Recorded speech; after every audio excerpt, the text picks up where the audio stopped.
Hello guys, welcome to our YouTube channel, and today we are going to learn how to log into your Jockey Club account. So let's get started. So if you want to log into your Jockey Club account, what you can do is just open up a browser, and in your browser you have to search for Jockey Club login.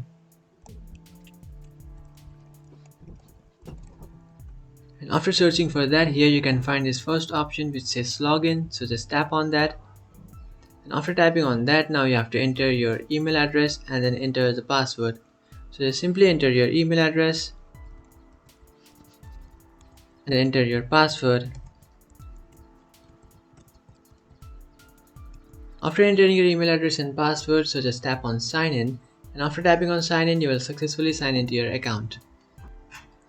But if you have forgotten your password, what you can do is just tap on forgotten password and you can create a new password.